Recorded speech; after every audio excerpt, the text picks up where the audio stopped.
Folks, it's time for another spoiler exclusive brought to you with love by the Ministry of Dice. Yes, folks, that's right. I have got some new Marvel Dice Masters Secret Wars cards to share with you today. So let's not hang around. Let's get on with it.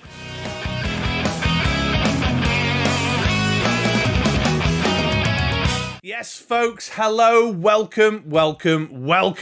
Thank you so very much for sticking around. I'm Chris from the Ministry of Dice, and today, as I mentioned in the intro there just now, I have got some exclusive, never-before-seen Marvel Dice Masters Secret Wars spoilers to share with you all.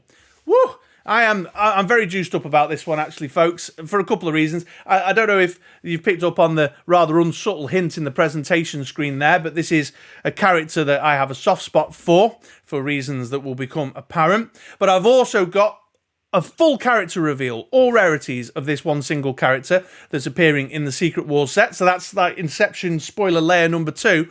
And I'm very juiced up about it because this is the first time this character is appearing in the game of Dice Masters as well. So, yeah, layers, Inception layers upon Inception layers of spoiler goodness. So come along with me on this journey while we take a closer look at Captain Britain. Yes, that's right, folks. We're going to take a look at Captain Britain today. So, Captain Britain then. I suppose it had to be us here at the Ministry of Dice that revealed this character for the very first time in Dice Masters. We are, of course, a UK-based Dice Masters content creator, so heartfelt thanks go out to WizKids for firing Captain Britain over to us and letting the Ministry of Dice reveal him for the very first time today. However, what I will say is that with it being a Secret Wars set, this is a Captain Britain with a little bit of a twist because it's the Battle World version of the character. And this version of the character is Jamie Braddock, one of 3 siblings who are very intricately involved in the Captain Britain mythology, comic book lore kind of stuff. The other 2 siblings are Brian Braddock and Elizabeth Braddock, largely referred to as Betsy Braddock, who have both held the mantle of Captain Britain. In fact, in the core 616 universe, when you say Captain Britain, it's Brian Braddock, the middle sibling, the younger brother, that you immediately associate with the kind of image of the character, you know, with the Union flag helmet and the Union flag spandex, and he flies around, and he's got super strength, and he leads the Excalibur team, the kind of UK-based X-Men mutant-y team there. Although, as a matter of fact, Betsy Braddock is the current in-situ Captain Britain character and has been for a couple of years now. Jamie, in the main core universe, not in the Secret Wars Battle World universe, but in the main core 616, is, well, I suppose you would describe him as a complicated character, really. As they often are, they're very convoluted, you know, with years and years and decades of lore there. But yeah, he's somewhat of a complicated character. But in the Secret Wars context, he is the Lord of Avalon, one of the realms in Doom's battle world. He rules over that realm with his brother Brian and his sister Betsy. But some events happen that kind of cause a bit of a shifting of the status quo there, but I won't spoil it in case you ever read the Maxi series. So in this set, we're getting the Jamie Braddock version of the character, and you'll see from the artwork there, it's taken straight out of the kind of main core Jonathan Hickman Maxi series that ran through the centre of the wider Secret Wars event at Marvel Comics. Okay, I hear you. Stop blathering on about comic book lore, Chris. Show us the cards. So let's get into it. And let's start with the common Captain Britain. Here he is, Captain Britain, the Baron of Higher Avalon. He's a 4-cost mask, and his stat line reads 133, 145, and 277. And the game text is, while Captain Britain is active, your opponent can't field character dice at level 3. Now, we've seen this game text before. This is a legacy text getting reprinted in the Secret Wars set. It was on a black cat, a previous black cat, the Keeping the Bloodhounds at Bay. And so we know that this can be effective. On a superficial read, you might be like, yeah, whatever. But actually, it can be quite damaging.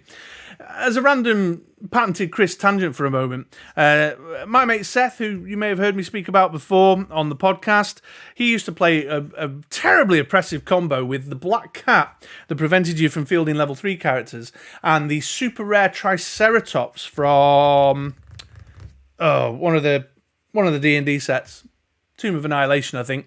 And that used to deal its attack to level 1 characters when they were fielded. And it was quite a beefy character, the Triceratops. So he just basically restricted you to only ever fielding level 2 characters, which was horrifically oppressive, and I loved it. What a great control team. It was amazing. But we've seen, yeah, it catches up with you. It sneaks up. On a first reading, it doesn't seem that significant, but it can be. Especially when there's lots of stuff knocking around right now that uses a character dice's level. So this is a nice card because while it might not necessarily be competitive, it gives you a kind of a constructed focus. You can build some combos around it and have some shenanigans going on. Like one thing that immediately sprung to my mind was the mind control basic action from Superman Kryptonite Crisis, because when you've got Captain Britain in the field and your opponent can't field level 3 characters, you may possibly just generally have a better chance of having higher level characters than them to make better use of the basic action. Or the Iceman that spins level 1 characters down to an energy face because the chances are increased that your opponent is going to be running level 1 characters in their field. Or Proxima Midnight that KOs all opposing level 1 characters because, again, the chances of them having level 1 characters in the field are increased because they're re-rolling their level 3 characters. Or, of course, let's not forget the rare Black Widow, spin down Black Widow, that can be spinning characters down. So she has less of a journey to go to remove the characters because she's starting at level 2 characters or level 1 characters rather than level 3 characters. So I just think it's kind of nice. I just think it's kind of nice to have a character in the field that you can combo up all these different cards that you may not lean towards immediately, but in a context where you're increasing the possibility of your opponent having lower level characters means you can make better use of these cards that play around with character dice levels. So is it competitive? No, probably not, but I think there's definitely some strong casual teams that you can play around with. And, as always, I've said it many times before, it's a card you can build some stuff around and experiment with, and I'm all up for that. Moving on then, let's take a look at the uncommon. Here he is, Captain Britain, Quantum Reality Manipulation. That subtitle, incidentally, folks, is a reference to his powers. That's what his powers are. He has reality-altering powers. In fact, he's an Omega-level mutant in the main core universe, Jamie Braddock. His alter ego there is Monarch, and he does lots of weird things, altering reality and people's minds and stuff. Anyway, he's a 5-cost mask, and his game text reads, while Captain Britain is active, at the end of your opponent's roll and reroll step, you may reroll a die in your reserve pool. Yeah, that's what I thought when I first read it too, folks. I'm not going to beat around the bush. This is clearly not a competitive card. This is definitely one of those kind of achievement unlocked, let's do some random stuff with it. Because my first instinct was, that'll let me do energized game effects in my opponent's go. It's like like a Hail Mary bit of fun. Who doesn't like a gamble when they're playing, you know? So, right, at the end of your roll and reroll step, I'm going to reroll this energized dice that I've got in my reserve pool and just punt on the chance that I get an energized trigger. You know what I mean? So, but there's something kind of shenanigans-y that appeals to me in that, as I say, the achievement unlocked kind of way. For example, you know, you could just put an energized Poison Ivy and suddenly get yourself a 0-2 token. Or roll the energized Rogue that makes an opposing character have 0 attack in your opponent's turn, you know, because that's when this is happening. Or you could use the Doctor Strange that spins 2 target characters down to an energy phase. Or even, if you can afford it, go crazy with the rare Storm from Dark Phoenix Saga and energize a character reroll, you know? So, yeah, that's the only thing I can think of, really. I am open to suggestions. Drop it in the comments down below if you can think of anything aside from that where you might want to be re-rolling a character that you've got in your reserve pool at the end of your opponent's roll and re-roll step, because that's the only reason I can think. But do you know what? Other than the fact it energizes bobbins, that's going to be a lot of fun to have a little crack at, I think. Wouldn't it be nice to pull off a Rogue or a Doctor Strange, just suddenly spin down their 2 key characters right before they've even started their main step? Yeah, that's kind of got a little bit of cheekiness about it that I sort of like. And now time for the rare, which is the third and final card we're revealing today.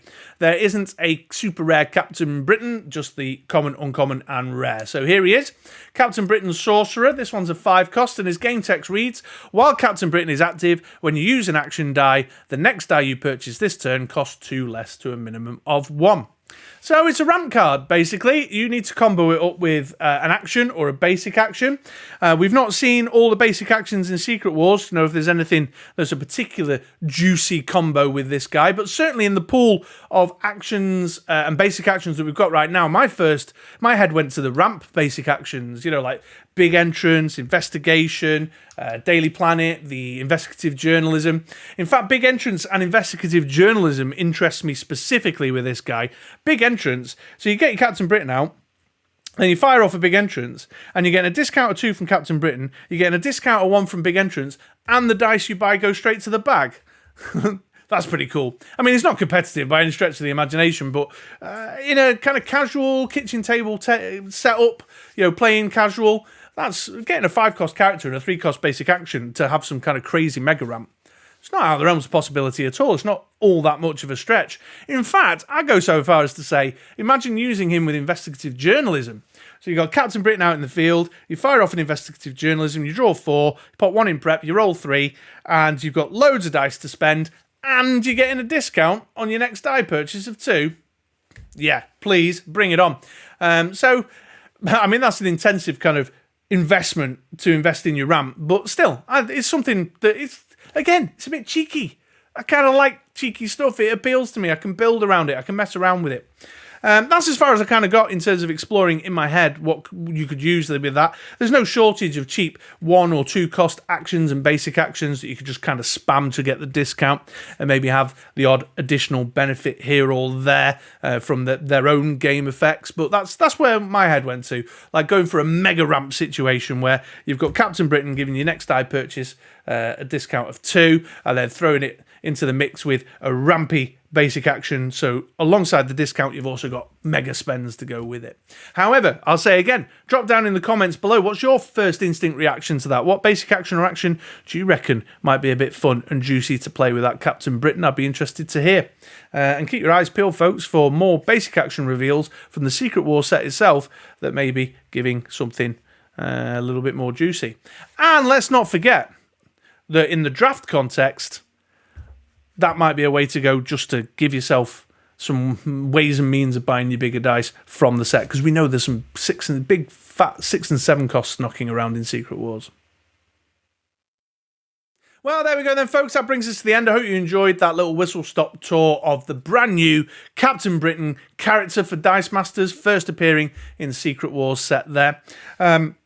Those really were just kind of my gut instinct reactions, kind of just went with it and threw some ideas on the screen. But I'd be very interested to hear any combo ideas that spring to your mind. So drop that down in the comments for myself and for other viewers. I've heard from newer players who find the comments interesting and informative as well. So please do share your thoughts. Don't forget, all our card reveals, all our exclusive card reveals will be on the BritRoller6.com website. If you go to the site, BritRoller6.com, click Unreleased Set Spoilers in the menu tab at the top, and you'll be taken to our galleries there. That is the spot that is kept so up to date, is so on the button with Dice Master spoilers that it's where all the other content creators go to get their card images. So you might as well just come direct to the source, mightn't you, folks? You know what I mean? I'll make sure those are up in the next day or two when I get 5 minutes. But in the meantime, thanks for coming and hanging out. Thanks for watching. And I'll see you on our podcast around these parts or on BritRoller6.com sometime soon. See you later, folks.